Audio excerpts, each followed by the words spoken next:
Assalamualaikum warahmatullahi wabarakatuh. Alhamdulillah wassalatu wassalamu ala Rasulillah wa ala alihi wa man walah. Rabbi shrah li sadri wa yassir li amri wahlul 'uqdatam min lisani yafqahu qawli. Para ulama banyak memperkatakan tentang satu perkataan yang sangat famous, yang sangat terkenal, iaitu awwaluddin ma'rifatullah, yang bermaksud mula-mula di dalam beragama ini adalah mengenal akan Allahu Subhanahu wa taala. Nabi Muhammad sallallahu alaihi wasallam dalam hadis sahih al-Bukhari ditanya oleh para sahabat, ayul a'mali afdal ya Rasulullah? Apakah amalan perkara yang paling mulia wahai Rasulullah? Maka Rasulullah menjawab, perkara yang paling mulia adalah beriman kepada Allah dan Rasul-Nya. Untuk beriman kepada Allah Ta'ala dan Rasul-Nya, kita perlu mengenal akan Allah Subhanahu wa Ta'ala yang dinamakan sebagai ma'rifatullah. Ma'rifatullah ada cara yang telah ditentukan oleh para ulama. Pertamanya adalah dengan kita belajar bersama dengan guru-guru yang telah mempelajarinya, yang mana mempunyai sanad sampai kepada Nabi SAW. Dan ilmu ma'rifatullah, mengenal akan Allah Ta'ala ini adalah semulia-mulia ilmu dan ilmu yang diutamakan oleh para ulama. Seperti Imam Syafi'i yang terkenal dengan kemahirannya dalam hukum fiqh. Bila mana ditanya, adakah engkau wahai Imam Syafi'i menulis tentang ilmu mengenal Allah? Kata Imam Syafi'i, ahkamna dzaka qabla hadza. Kami telah mendalami ilmu ma'rifatullah, mengenal akan Allah Ta'ala, sebelum kami mendalami ilmu berkaitan dengan fiqh ini. Maka ilmu ma'rifatullah ini adalah ilmu yang sangat-sangat diutamakan oleh para ulama dan ianya adalah wajib untuk kita mempelajarinya. Sedang penonton yang dirahmati Allah Ta'ala, mengenal akan Allah Subhanahu wa Ta'ala, ada persoalan-persoalan yang akan timbul. Antaranya, di mana Allah, bagaimana rupanya dan bentuknya, persoalan yang ditimbulkan oleh musuh-musuh Islam yang pelbagai. Dalam hal berkaitan dengan soalan yang orang bertanya, Tuhan ini di mana? Allah Ta'ala itu di mana? Terdapat pelbagai jawapan-jawapan yang salah, yang tidak betul, yang bercanggah dengan Islam. Antaranya saya sebut jawapan-jawapan yang salah. Yang pertamanya, bila ditanya di mana Allah, dia menjawab, Allah ini berada di mana-mana, berada di setiap tempat. Ini adalah jawapan yang salah, seperti mana yang disebut oleh ulama ahli sunnah jamaah, antaranya Imam Syafi'i dan juga Imam Nawawi dan juga Imam Ibn Hajar Al-Asqalani dan selainnya. Sebab apa kita kata tidak boleh mengatakan Allah itu berada di mana-mana? Kerana itu adalah fahaman firqah, golongan Mu'tazilah, golongan yang sesat daripada fahaman yang sebenar. Jadi apa jawapannya kalau ditanya di mana Allah? Ada juga yang mendatangkan dengan jawapan, kononnya Allah ini duduk di atas arasy, berada di atas langit. Dan ini adalah fahaman Yahudi. Waktu saya dulu belajar di Mesir, saya pernah masuk dalam makbad orang Yahudi, tempat sembahyang orang Yahudi. Orang Yahudi kata apa? Kami beriman dengan Allah. Bagi orang Yahudi, beriman dengan Allah juga sebenarnya bukan Allah yang sebenar. Yang mana kata orang Yahudi ini, Allah kami duduk di atas arasy. Duduk atas arasy ini adalah fahaman yang menyimpang daripada fahaman Islam yang sebenar. Contohnya di Kelantan, contohnya di negeri-negeri di tanah air kita ini, ada yang membawa fahaman-fahaman begini, yang mendakwa kononnya Allah ini duduk bersila lendik. Duduk bersila lendik ni macam kita duduk bersimpul macam itu. Ini adalah fahaman yang sangat bahaya dan ianya mirip kepada fahaman golongan Yahudi. Jadi kalau ditanya di mana Allah, tentang ilmu ma'rifatullah ini, apa kita nak jawab? Jawablah seperti mana yang telah diajar oleh ulama-ulama Islam, antaranya Imam Abu Hanifah. Imam Abu Hanifah menyatakan, apabila kamu ditanya di mana Allah, jawablah bahawa Allah itu ada wujud tapi tanpa bertempat, tidak bertempat.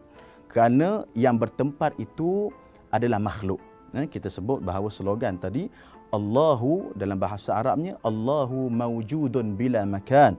Allah ada tanpa bertempat. Dalam bahasa Inggeris disebut Allah exists without a place. Dalam bahasa Urdu disebut Allahu nahi jaga. Macam-macam bahasa. Itu slogan ahli sunnah wal jamaah.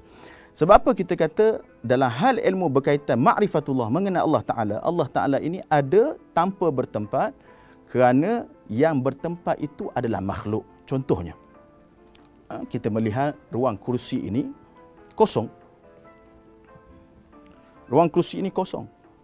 Saya adalah manusia, yang mana bila mana saya duduk di atas kursi ini, ruang kosong kursi ini adalah tempat. Allah Ta'ala, dia adalah khaliq, dia adalah pencipta, yang disebut dalam surah Asy-Syura ayat yang ke-11 dalam menyifatkan dirinya sendiri, laisa kamitslihi syai', tidak ada sesuatu pun yang sama dengan Allah Ta'ala.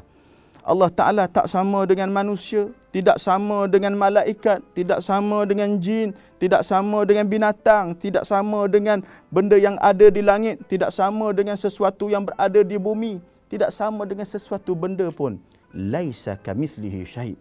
Dan di sana dalam surah yang selalu kita baca, iaitu surah Al-Ikhlas, ayat yang keempat. Ayat keempat, Allah Ta'ala menyifatkan dirinya, walam yakul lahu kufuwan ahad, dan tidak ada sama sekali sesuatu benda pun yang sama dengan Allahu Azza wa Jalla. Allah Ta'ala tidak sama dengan sesuatu benda pun. Inilah dalam hal berkaitan dengan ma'rifatullah, pertamanya kita kena fokus bahawa Allah itu tidak sama dengan makhluk. Allah itu tidak bertempat, tidak ada tempat baginya. Dan Allah Ta'ala itu dia tidak serupa dengan sesuatu perkara yang dia ciptakan. Allah Ta'ala menjadikan manusia, dia tidak sama dengan manusia. Allah Ta'ala menjadikan malaikat, dia tidak sama dengan para malaikat. Itu yang pertama berkaitan dengan ma'rifatullah. Keduanya berkaitan dengan ma'rifatullah, iaitu mengenal Allah Ta'ala ini, dia mempunyai hubungan yang sangat kuat dengan ibadah kita. Sebab apa ulama mengutamakan ilmu ini? Kerana dia ada kaitan dengan ibadah, salat, puasa, haji dan selainnya. Kata Imamul Ghazali rahimahullah, Hujjatul Islam, la tasihhul ibadah illa ba'da ma'rifatil ma'bud. Tidak sah, kata Imam Ghazali, tidak sah mana-mana ibadah kita kecuali selepas kita mengenal akan Allah Ta'ala, selepas kita ma'rifatullah tadi. Sebab ramai orang yang tak belajar ilmu tauhid, ilmu akidah berkaitan dengan mengenal Allah Ta'ala ini, mereka tersalah mengenal Allah. Bila tersalah mengenal Allah, Allah kesannya sangat berat. Solatnya tidak diterima, puasanya tidak diterima, hajinya tidak diterima. Habis seluruh ibadah dia. Jadi, bila kita melihat para ulama mengutamakan ilmu ini, dan para ulama telah meletakkan masyarakat umat Islam wajib mendalami ilmu ma'rifatullah dengan cara mengetahui bahawa apa yang wajib bagi Allah di antara sifatnya, yang selalu ulama-ulama kita, tokoh-tokoh ulama pondok kita selalu menyebut tentang tauhid, pengajian tauhid sifat 20, ataupun yang disebutkan mengenal akan Allah Ta'ala itu melalui sifat yang wajib baginya.